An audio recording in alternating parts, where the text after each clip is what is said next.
Assalamualaikum warahmatullahi wabarakatuh.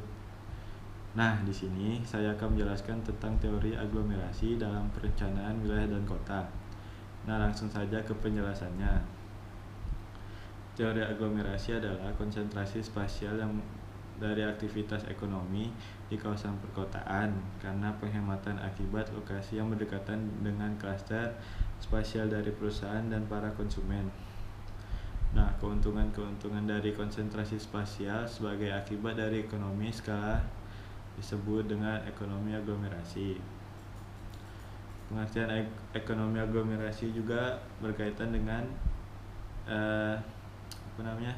eksternalitas kedekatan geografis dari kegiatan-kegiatan ekonomi, bahwa ekonomi aglomerasi merupakan suatu bentuk dari eksternalitas positif produksi yang merupakan salah satu faktor yang menyebabkan terjadinya pertumbuhan kota. Nah, ekonomi aglomerasi diartikan sebagai penurunan biaya produksi karena kegiatan-kegiatan ekonomi berlokasi pada tempat yang sama. Gagasan ini merupakan sumbangan pemikiran Alfred Marshall yang menggunakan istilah localized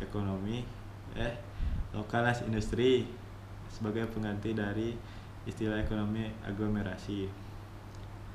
Nah, ekonomi aglomerasi itu terbagi menjadi 3, yaitu skala ekonomis, lokalisasi ekonomis, dan urbanisasi ekonomis. Nah, skala ekonomis itu adalah keuntungan yang timbul karena pusat pengembangan memungkinkan beberapa industri bergabung dalam operasi skala besar karena ada jaminan sumber bahan baku dan pasar. Nah, kalau lokalisasi ekonomis itu adalah timbul akibat adanya saling keterkaitan antara industri sehingga kebutuhan bahan baku dan pasar dapat dipenuhi dengan mengeluarkan ongkos angkut yang minimum. Lalu ada urbanisasi ekonomis. Nah, itu tuh timbul karena fasilitas pelayanan sosial dan ekonomi yang dapat digunakan secara bersamaan, sehingga pembebanan ongkos untuk masing-masing perusahaan dapat dilakukan serendah mungkin.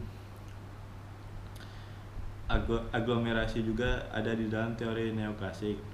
Nah, sumbangan terbesar neoklasik adalah pengenalan terhadap ekonomi aglomerasi dengan argumentasi bahwa aglomerasi muncul dari perilaku dan para pelaku ekonomi dalam mencari keuntungan. Aglomerasi berupa ekonomi lokalisasi dan ekonomi urbanisasi. Asumsi yang digunakan oleh teori neoklasik adalah constant return to scale dan persaingan sempurna.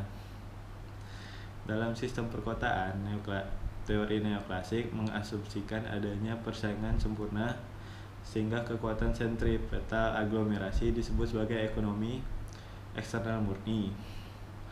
Kekuatan sentripetal muncul dari kebutuhan untuk pulang pergi ke pusat bisnis utama dalam masing-masing kota yang menyebabkan suatu gradien sewa tanah dalam masing-masing kota.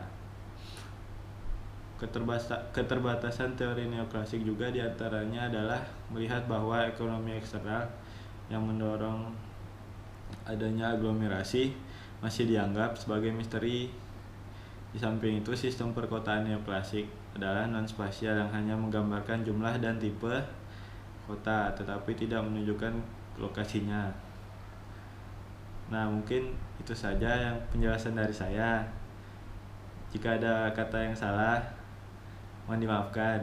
Wassalamualaikum warahmatullahi wabarakatuh.